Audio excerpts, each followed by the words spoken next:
आज भारतीय रियासत बिहार में एक ऐसे वक्त में रियासती इलेक्शन के लिए वोटिंग हुई है कि जब वजीर आजम मोदी अपने 11 साल इक़्तिदार के मुश्किल तरीन दौर से गुजर रहे हैं और बिहार में भारतीय जनता पार्टी और जनता दल यूनाइटेड के इत्तेहाद की हुकूमत को बचाना उनकी सियासी साख के लिए बहुत अहम चैलेंज बन चुका है।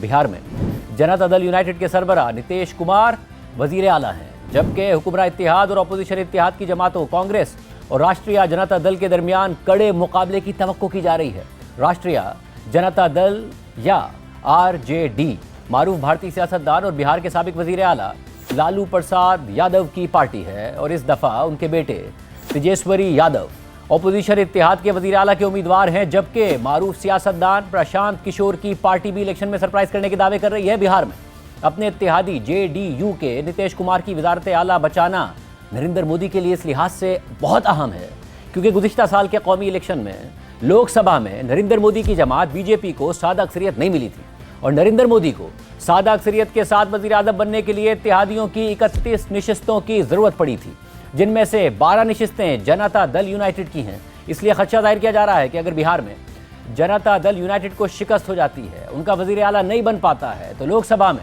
नरेंद्र मोदी के लिए नया मसला खड़ा हो सकता है। इसके अलावा कांग्रेस और अपोजिशन इत्तेहाद की जमातें पहले से ही बिहार में वोट चोरी के खदशा जाहिर कर रही हैं और इसकी सबसे अहम बुनियाद मुतनाज़ स्पेशल इंटेंसिव रिवीजन या SIR है।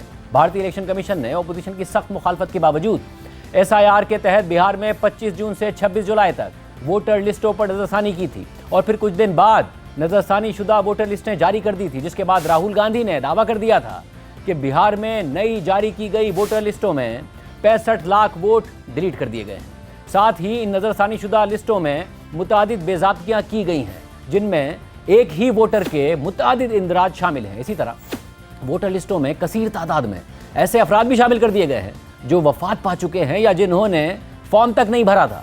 साथ ही बहुत से लोगों के नाम और तस्वीरें भी दुरुस्त नहीं हैं। अपोजिशन के इल्जामात के मुताबिक बिहार के मुस्लिम अक्सरियती इलाकों से हज़ारों वोट्स निकाल दिए गए हैं क्योंकि ये वोट बीजेपी को नहीं जाते थे। साथ ही कुछ जिंदा अफराद को मुर्दा भी करार दे दिया गया है ताकि बिहार में बीजेपी इत्तेहाद को शिकस्त से बचाया जा सके। हालांकि इन इल्जामात का ज़्यादा ताल्लुक बराह रास्त इलेक्शन कमीशन से था, मगर इलेक्शन कमीशन की जगह बीजेपी मैदान में उतर आई और इन तमाम इल्जामात को मुस्तरद कर दिया, जबकि खुद इलेक्शन कमीशन ने तहकीकात या कार्रवाई करने के बजाय राहुल गांधी से ही सबूत पेश करने का मुतालबा कर दिया। बिहार में आज इलेक्शन के पहले मरहले में बिहार असेंबली की 243 में से 121 नशिस्तों के लिए पोलिंग हुई है और भारतीय मीडिया के मुताबिक वोटर टर्नआउट 60% से जायद रहा है, जो 2020 के इलेक्शन से ज़्यादा टर्नआउट है। बिहार इलेक्शन के दूसरे मरहले में 11 नवंबर को वोटिंग होनी है और 14 नवंबर को वोटों की गिनती का अमल शुरू होगा। इस इलेक्शन को भारतीय वजीर आजम नरेंद्र मोदी के लिए एक बड़े चैलेंज के तौर पर देखा जा रहा है, क्योंकि एक तरफ गुज़िश्ता कई महीनों से मोदी हुकूमत को अपनी खारजा पॉलिसी और बैनुल अक़वामी ताल्लुकात की वजह से कड़ी तनकीद का सामना करना पड़ रहा है और वजीर आजम मोदी शदीद दबाव में हैं। साथ ही मुल्क के अंदर कांग्रेस के रहनुमा और अपोजिशन लीडर राहुल गांधी रवा साल अगस्त से वोट चोरी के खिलाफ बाकायदा मुहिम चला रहे हैं और इल्ज़ाम लगा रहे हैं कि वज़ीर आज़म मोदी को वोट चोरी करके इक़्तिदार दिलवाया गया। राहुल गांधी मुख्तलिफ रियासतों और हलकों से वोट चोरी और मुबैना धांधली के बड़े स्कैंडल सामने ला रहे हैं।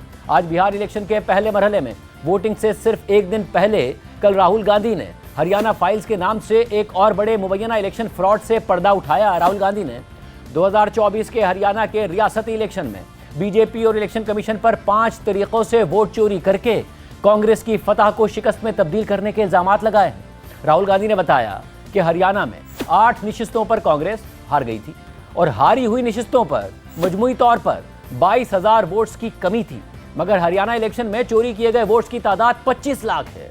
राहुल गांधी ने वजीर आजम मोदी, अमित शाह और इलेक्शन कमीशन को इस सब का जिम्मेदार ठहराते हुए कहा कि भारत को दुनिया में सबसे बड़ी जमहूरियत कहा जाता है, मगर यह सच नहीं, झूठ है। भारत की जमहूरियत को तबाह कर दिया गया है। राहुल गांधी ने अपनी मीडिया ब्रीफिंग में इंकशाफ किया कि ब्राज़ील से ताल्लुक़ रखने वाली एक मॉडल की तस्वीर को इस्तेमाल करके हरियाणा के इलेक्शन में कभी सीमा, कभी स्वीटी और कभी सरस्वती के नाम से 22 दफ़ा वोट डाला गया। राहुल गांधी ने डुप्लीकेट वोटों की मिसाल देते हुए दिखाया कि एक ही तस्वीर पर 2 पोलिंग बूथ में 223 वोट डाले गए। साथ ही एक रियासत में वोट देने के बाद एक ही शख्स दूसरी रियासत में भी वोट डालता हुआ नजर आया। उन्होंने कुछ ऐसे घर भी दिखाए जहां 66, 108 और 501 अफराद बतौर वोटर रजिस्टर्ड है। एक ही घर में 501 अफराद, जबकि 1 लाख से जायद ब्लर्ड फोटोज को भी धांधली के लिए इस्तेमाल किया गया। राहुल गांधी ने हरियाणा की हुकूमत को गैर कानूनी करार देते हुए कहा कि एग्जिट पोल्स के मुताबिक कांग्रेस हरियाणा में स्वीप कर रही थी। खुद बीजेपी के लोग भी कह रहे थे कि कांग्रेस हरियाणा में हुकूमत बनाने जा रही है, मगर ऑपरेशन सरकार चोरी लागू किया गया और कांग्रेस की फतह को शिकस्त में तब्दील कर दिया गया। राहुल गांधी ने इलेक्शन कमीशन पर इल्जाम लगाया कि वो अगर चाहे तो बड़ी आसानी से डुप्लीकेट वोट्स और एड्रेसेस की निशानदेही कर सकता है, मगर इलेक्शन कमीशन बीजेपी की मदद करने के लिए ऐसा नहीं कर रहा है। राहुल गांधी ने खदशा जाहिर किया कि जो सिस्टम हरियाणा में लागू किया गया वही अब बिहार में लागू किया जाएगा। राहुल गांधी ने बिहार के एक गांव से ताल्लुक रखने वाले कुछ ऐसे अफराद को स्टेज पर बुलाया जिनके वोट डिलीट कर दिए गए थे। इसी तरह राहुल गांधी ने आज बिहार के अवाम से कहा कि मुझे लगता है कि इन्होंने बिहार का पिछला इलेक्शन भी चोरी किया था। अब भी नरेंद्र मोदी, अमित शाह और इलेक्शन कमीशन वोट चोरी में लगे हुए हैं। आपने इस बार वोट चोरी नहीं होने देना। बीजेपी राहुल गांधी के इल्जामात को मुस्तरद कर रही है, जबकि इलेक्शन कमीशन ने भी इन इल्जामात को गलत करार दे दिया है।